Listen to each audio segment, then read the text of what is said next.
O que acontece depois da morte? Essa é, talvez, a pergunta que mais ecoa dentro da gente ao longo da vida. Hoje, vamos conversar sobre uma perspectiva espiritual que traz um olhar fascinante e acolhedor sobre o que pode nos aguardar do outro lado. Essa é uma pergunta que quase todo mundo em algum momento já se fez. E muitas vezes, o medo que cerca esse tema não nasce da morte em si, mas do desconhecido, das tantas histórias, às vezes tão contraditórias, que a gente escuta por aí. Para a gente navegar por essa compreensão, nosso caminho vai ter 5 etapas. Primeiro, vamos ver a morte como uma transição e não um ponto final. Depois, vamos entender o processo de desligamento do corpo. Em seguida, a gente fala da lei da vibração, que direciona nosso caminho. Aí, exploramos os possíveis destinos espirituais e, por fim, o ponto mais importante: como a vida que a gente leva agora desenha a nossa experiência futura. Então, vamos lá, começando pelo princípio. O ponto de partida aqui é uma mudança fundamental de conceito. A morte não é uma conclusão, mas sim uma mudança de estado, uma passagem. A ideia central é que a nossa essência, quem somos de verdade, é espírito.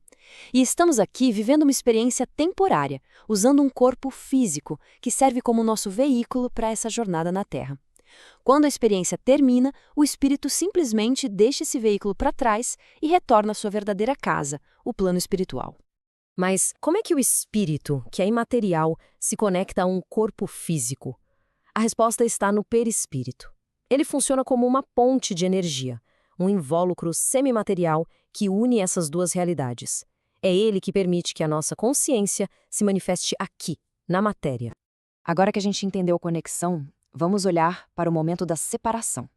Como é que o espírito se desliga do corpo na hora da morte? É um processo gradual, sabe? Não é um interruptor que desliga de uma vez. Primeiro, a energia que anima o corpo, o chamado fluido vital, começa a se esgotar. Isso vai enfraquecendo os vários laços de energia que ligam o perispírito ao corpo. E, por fim, o elo principal, conhecido como cordão de prata, se rompe. E aí a separação é definitiva. E aqui vem um ponto crucial. A experiência não é a mesma para todo mundo. Para um espírito com maior desenvolvimento, mais desapegado das coisas materiais, a transição é suave, é pacífica. Já para aqueles muito apegados à vida material, às posses, o processo pode ser mais lento e angustiante, porque existe uma resistência a se separar daquilo. Certo. Então o espírito se desprendeu. E aí? Para onde ele vai? A resposta está num princípio universal muito importante. Isso não tem a ver com julgamento ou punição. É uma lei de afinidade, de compatibilidade. Pensa num imã. Cada espírito é levado naturalmente para um ambiente que vibra na mesma sintonia que seu estado interior. É a famosa lei de que semelhante atrai semelhante.